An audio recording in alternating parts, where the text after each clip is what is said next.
Hello students, last class हम लोगों ने डिस्कस की थी। ठीक है, बड़ी दूरियों के मापन से हम लोगों ने डिस्कस कर लिया था। ठीक है, तो बड़ी दूरियों के मापन में हम लोगों ने क्या पढ़ा था कि ऐसी दूरियां जिनको हम डायरेक्टली किसी मेजरमेंट यानी किसी मीटर पैमाने से नाप नहीं सकते हैं। अगर हम इसे माप नहीं सकते हैं, ठीक है, ज्ञात नहीं कर सकते हैं, ठीक है, तो उसे ही क्या कहते हैं, ऐसी विधियों को ज्ञात करने की जो कंडीशंस दशाओं को क्या कहते हैं, लंबन विधि कहते हैं। ठीक है, अगर हम कह दें कि आपको पृथ्वी से चंद्रमा की दूरी फाइंड करनी है और हम आपको यही स्केल पकड़ा दें, ठीक है, आपका स्केल दे दें, तो स्केल से क्या फाइंड कर सकते हैं, नहीं फाइंड कर सकते हैं। ठीक है, तो उस कंडीशन में क्या होता है, हम जिस विधि का प्रयोग करते हैं उस विधि को क्या कहते हैं, लंबन विधि कहते हैं। ठीक है, तो इसमें ज़्यादा कुछ पढ़ना नहीं है। ठीक है, ये चैप्टर जो है आपका ऑब्जेक्टिव के लिए बहुत ज़्यादा इम्पोर्टेंट है। ठीक है, थ्योरेटिकली व्यू से बहुत कम आता है। ठीक है, बात समझ में आ रही? तो लंबन कोण क्या होगा, जब दो स्थितियां बनेगी तो उनके बीच का जो कोण होगा वो क्या होगा, लंबन कोण या लंबनिक कोण होगा।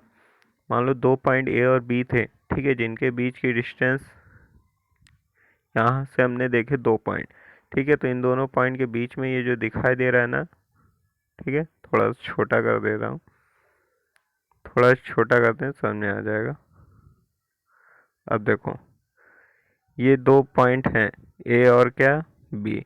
इनके बीच में देखो, ऐसे देखा ना, ऐसे, ठीक है, ऐसे जो देखा है, ये जो देख रहे हैं, इसके बीच में जो कोण बन रहा है, इसे ही क्या कहते हैं, लंबनिक कोण कहेंगे। ये जो थीटा है ना, यही क्या है आपका, लंबनिक कोण या लंबन कोण है। ठीक है, पूछा नहीं जाएगा ये भी। ठीक है, परेशान नहीं होना है।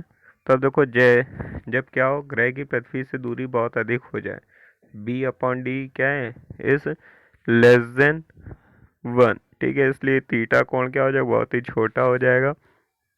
ए बी को केंद्र ऐसा और त्रिज्या डी वाले वृत्त का व्यास।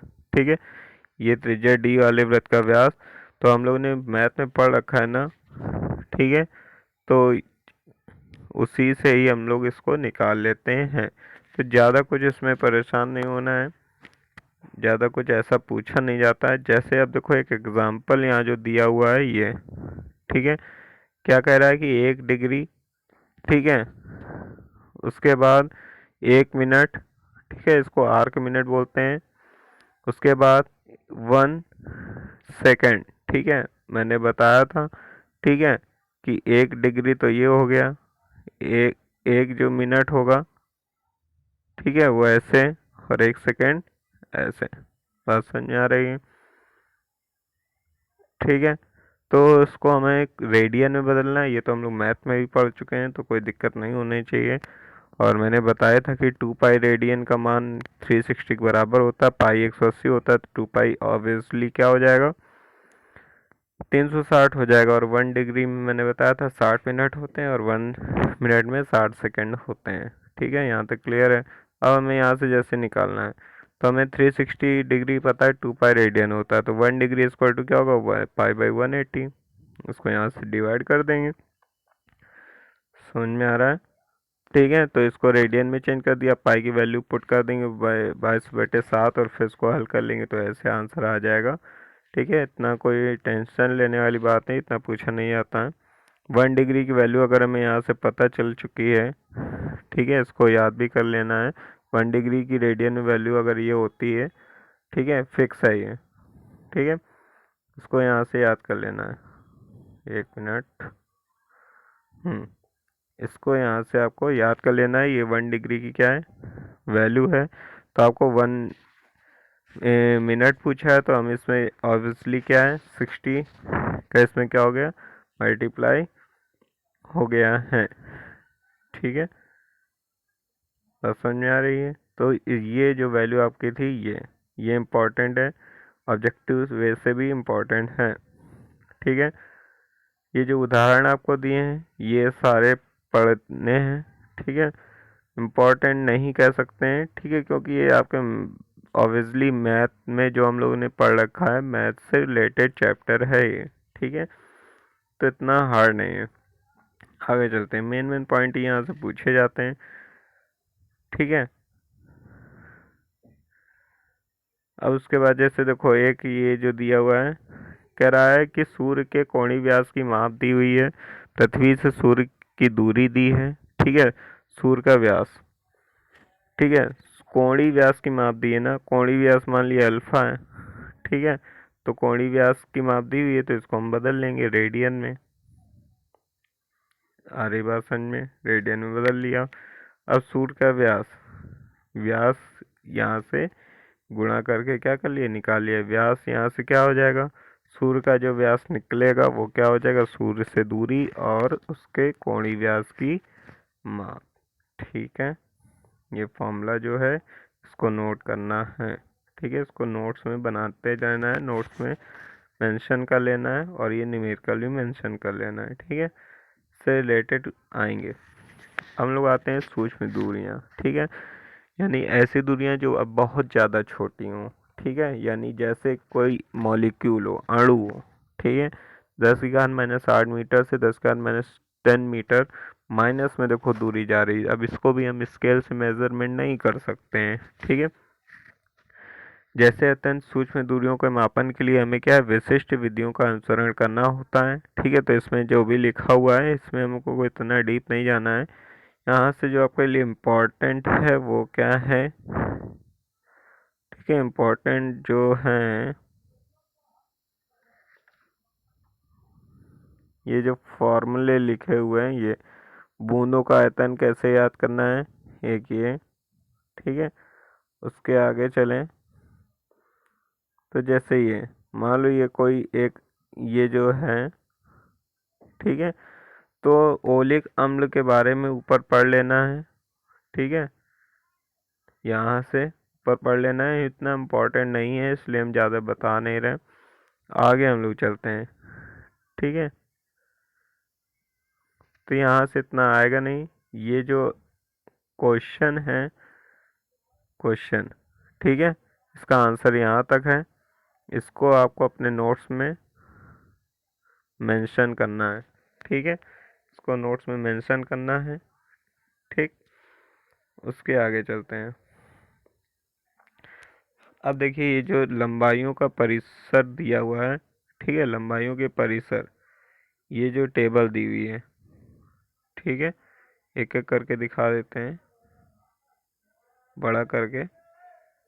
तो देखो पहले प्रोटॉन की माप दी हुई है, आप माप एक ही होता है, ठीक है, तो परेशान नहीं होना है, तो ये आपको टेबल बनानी है, ये इम्पोर्टेंट है, आगे चैप्टरों में ये इम्पोर्टेंट रोल प्ले करेगा, ठीक है, तो धीरे धीरे आपको दिखा देते हैं, ठीक है, तो इसको टेबल को बनाना है, ठीक है, तो ये टेबल बनानी है।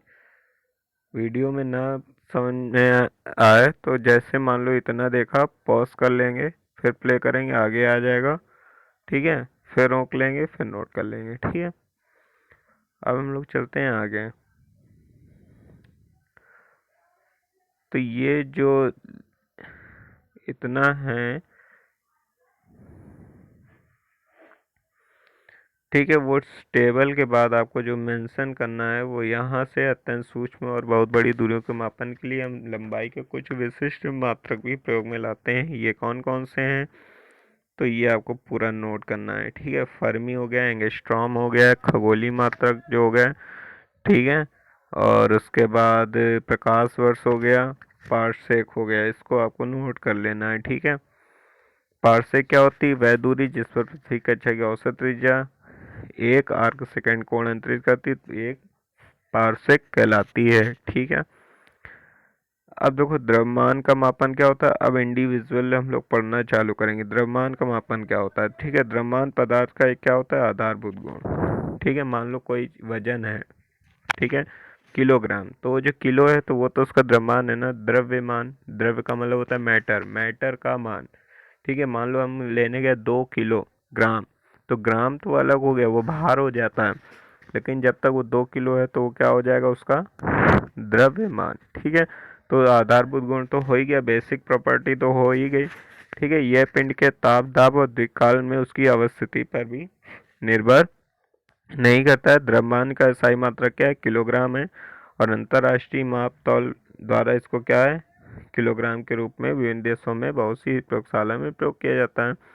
ठीक है, प्रयोगशाला कहाँ है, दिल्ली में राष्ट्रीय भौतिकी प्रयोगशाला एनपीएल में इसको रखा गया है। तो इतना कुछ मतलब नहीं है। लास्ट वाली लाइन थोड़ी सी इंपॉर्टेंट थी, इसको चाहे नोट कर लेना अपने नोट्स में। ठीक है, इंपॉर्टेंट है ये। द्रव्यमान का पूछा जाता है एसआई मात्रक तो किलोग्राम होता है, सीजीएस पद्धति में ग्राम होता है। ठीक है, तो इसको ध्यान रखना। आगे चलते हैं, वो टेबल आपको बना लेनी है। ठीक है, तो अब देखो यहाँ पर हम लोग पढ़ते हैं परमाणु और अणुओं के द्रव्यमानों के संबंध में किलोग्राम एक सुविधाजनक मात्रक नहीं है। ठीक है, अब इस लाइन का मतलब क्या है, इस लाइन का मतलब क्या है कि परमाणु, ठीक है, यानी एटम्स और जो मॉलिक्यूल्स हैं उनके संबंध में हम किलोग्राम नहीं कह सकते हैं। क्या छोटा सा अगर मेरे पास एक एटम है उसको हम किलोग्राम बोलेंगे? नहीं ना। अगर आप सोना ज्वेलरी में सोना चांदी लेने जाते हैं तो किलोग्राम में नहीं देता। ठीक है, मिलीग्राम में उसका वजन तय होता है। ठीक है, और भी उससे छोटा। ठीक है, तो एटम्स और जो मॉलिक्यूल्स होते हैं उनको हम किलोग्राम में नहीं हो सकता है। ठीक है, तो उसके लिए क्या होता है फिर कि व्यक्त करने के लिए हम एक मानक मात्रक ले लेते हैं, एक स्टैंडर्ड जो होता है यूनिट उसका यूज़ करते हैं, जिसे एकीकृत परमाणु संहति मात्रक कहते हैं। ठीक है, समझ में आया? इसको भी नोट करना है। ठीक, यहाँ से यहाँ तक। फिर उसके बाद एकीकृत परमाणु संयुक्त मात्रक क्या है, एक ये यूनिट। ठीक है, और इसको यहाँ तक नोट कर लेना है। ठीक है, यहाँ से यहाँ, फिर यहाँ से यहाँ। ठीक है, उसके आगे देखो कार्बन समस्थानिक 12C6, ये तो इसका पूरा जो फॉर्मूला ही लिखा हुआ है। कार्बन का 12C6 होता ही कार्बन समस्थानिक के एक परमाणु के द्रव्यमान का 1/12वां भाग होता है। ठीक है, सामान्य वस्तुओं के द्रव्यमान मापन के लिए हम उसी तरह की समान तुलना का उपयोग करते हैं। ठीक है, जैसे दुकान में हम लोग जाते हैं ना, तो वैसे ही। ठीक है, अगर हम विश्व के और ग्रह तारों के द्रव्यमान की बात करेंगे तो हम न्यूटन के गुरुत्वाकर्षण नियम का प्रयोग कर लेते हैं। ठीक है, प्रकाश वर्ष में एटसेट्रा एटसेट्रा। ठीक है, और अगर हमें परमाणु कणों की बात की जाएगी तो हम उसके लिए द्रव्यमान स्पेक्ट्रम लेखी का प्रयोग करते हैं। तो ये जो आपके लिए यहाँ पे जो लाइन है इम्पॉर्टेंट है, बहुविकल्पी में आ जाता है। ठीक है, तो इसको पढ़ लेना है, नोट भी कर लेना है। ठीक है, मेन पॉइंट कि पिंड ग्रह तारों के लिए किसका प्रयोग किया जाता है। ठीक है, अति सूक्ष्म कणों के लिए किसका प्रयोग करते हैं, सामान्य वस्तुओं के लिए किसका प्रयोग किया जाता है। ठीक है, फिर कह रहा है जिसमें एक समान विद्युत और चुंबकीय क्षेत्र में गतिमान आवेशित कणों के प्रक्षेपण की त्रिज्या और उस कण के द्रव्यमान की क्या होती है, अनुक्रमानुपाती होती है। ठीक है, तो यहाँ से मैंने बता दिया क्या क्या आपको नोट करना है कॉपी में अपनी। अब हम लोग आ जाते हैं द्रव्यमानों के परास। ठीक है, तो विश्व में अब देखो जो भी पिंड देखते हैं, जो भी ग्रह देखते हैं, जो भी प्लैनेट देखते हैं, उनके अंदर क्या होते हैं, द्रव्यमान का अंतर एक का क्या है, विस्तृत क्या परिसर है, यानी एक अंतर की एक बहुत बड़ी रेंज है। ठीक है, सब चीज़ों का द्रव्यमान एक जैसा नहीं है।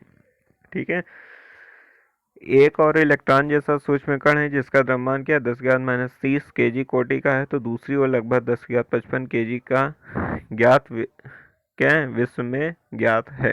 ठीक है, यानी कि हर कहने का मतलब क्या है कि हर एक चीज का द्रव्यमान निश्चित नहीं है। ठीक है, फिक्स नहीं है। बात समझ में आ रही? अब उसके बाद आपको ये जो टेबल दी हुई है, इलेक्ट्रॉन का द्रव्यमान बड़ा करके दिखा देते हैं। ठीक है, इलेक्ट्रॉन का द्रव्यमान, ठीक, उसके बाद प्रोटॉन, यूरेनियम परमाणु, लाल रुधिर कोशिका, वर्षा की बूंद, धूल कण, मच्छर, अंगूर, मानव, ऑटोमोबाइल, बोइंग 747 वायुयान, चंद्रमा, पृथ्वी, सूर्य, आकाशगंगा, मंदाकिनी, प्रक्षेपी विश्व। ठीक है, ये टेबल भी आपको बनानी। टेबल सारी मोस्ट इम्पॉर्टेंट है। ठीक है, टेबल से ही यहाँ से क्वेश्चन पूछा जाता है और आगे आने वाले चैप्टर में टेबल बहुत ही अच्छा रोल प्ले करेगी। ठीक है, उसके बाद समय का जो मापन है, तो किसी भी अब देखो द्रव्यमान का मापन हम लोगों ने पढ़ लिया, लंबाई का पढ़ लिया है। ठीक है, अब समय की बात आती है। ठीक है, तो समय का मापन क्या है? ठीक, समय का मापन क्या है, तो किसी भी समय अंतराल को, ठीक है, बड़ा कर देते हैं, कोई दिक्कत नहीं। ठीक है, तो किसी भी समय अंतराल को मापने के लिए हमें क्या है, घड़ी की आवश्यकता होती है। ठीक है, किसी भी समय अंतराल को मापने के लिए हमें क्या है, घड़ी की आवश्यकता होती है। अब हम समय मापन हेतु समय का परमाणुिक मानक क्या है, प्रयोग करते हैं। इस समय अगर पूछा जाए क्वेश्चन, इंपॉर्टेंट लाइन है कि इस समय हम किस चीज़ का प्रयोग करते हैं समय मापने के लिए, तो परमाणु मानक का प्रयोग करते हैं।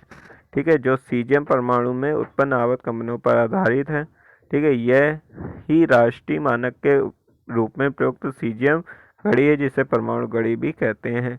तो परमाणु घड़ी किसे कहते हैं, तो यहाँ से यहाँ तक या शुरू से ही पूरा कर सकते हैं। ठीक है, समझ में आ रहा है। फिर उसके बाद ऐसे में अनेक मानक प्रयोगशालाओं में उपलब्ध हैं। सीजियम परमाणु घड़ी में 1 सेकंड में सीजियम 133 परमाणु के न्यूनतम ऊर्जा स्तर के 2 अतिशून्य स्तरों के मध्य क्या संक्रमण के तदनुरूपी विकिरणों के इतने कंपनों के लिए क्या है, आवश्यक है। यानी कि सीजियम जो परमाणु होता है उसमें निम्नतम ऊर्जा स्तर के 2 अतिशून्य स्तर जो लेवल होते हैं उनके मध्य संक्रमण कितना होना चाहिए, विकिरण इतना कंपन होना आवश्यक है, तभी ये क्या होगा, वेरी करेगा।